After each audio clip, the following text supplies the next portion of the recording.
তারপরে একটা রিফ্রেশ দিলাম। আবার এখান থেকে গিয়ে আমি এই বাংলা সিলেক্ট করে দিব। এই যে বাংলা এখন অ্যাক্টিভ হয়ে গেছে।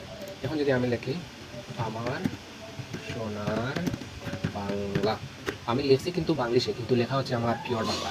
তাই আপনি যদি এই সিস্টেমে চান তাহলে এই আমি যেভাবে দেখাইছি প্রসেসটি সেভাবে ফলো করবেন, তাহলে ইনশাল্লাহ আপনিও সেটি ইনভলভ করতে পারবেন। আজকে আমি এমন একটি টুল দেখাবো যেটির মাধ্যমে আমরা কম্পিউটারে বাংলা লিখতে অসুবিধা হয়। তাই আপনার যদি এই কম্পিউটারে বাংলা লিখতে অসুবিধা হয় তাহলে আপনি এই টুলটি ইউজ করতে পারেন। খুব সহজে আমরা এই বাংলিশ লেখার মাধ্যমে আমরা বাংলা লিখতে পারবো, উইথাউট ম্যানুয়ালি বাংলা লেখার মাধ্যমে ছাড়া। তাই প্রথমে চলে যেতে হবে আমাদেরকে, এই যে গুগলের সার্চ করে এখানে লিখতে হবে গুগল ইনপুট টুল, লিখতে হবে Google input tool, tool extension.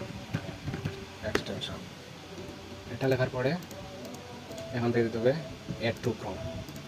Add to ক্রোমে ক্লিক করার পরে ওটা আমাদের এই যে ক্রোমের এক্সটেনশনে চলে আসছে। তারপরে এখান থেকে আমরা ওটা পিন করে দিব। পিন করার পরে এখন আমরা একটি সেটিং করব।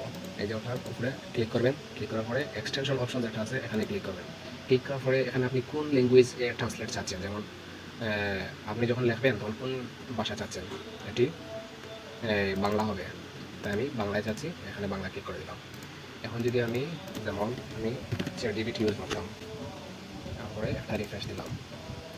আবার এখান থেকে গিয়ে আমি এই বাংলা সিলেক্ট করে দিব। এই যে বাংলা এখন অ্যাক্টিভ হয়ে গেছে।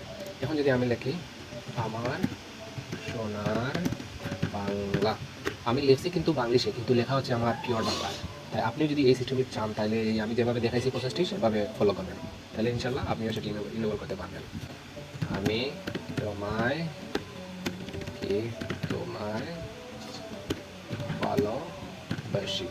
এই যে এখন আপনি বাংলিশে লেখার মাধ্যমে কিন্তু বাংলায় লেখা হয়ে গেল। আবার একটা যখন চাইবেন আপনি এই বাংলিশটা অফ করতেন, এই বাংলাটা অফ করতেন, তখন আপনি ওটার উপরে ক্লিক করে এই যে আবার ক্লিক করবেন বাংলার উপরে, এটি অফ হয়ে যাবে।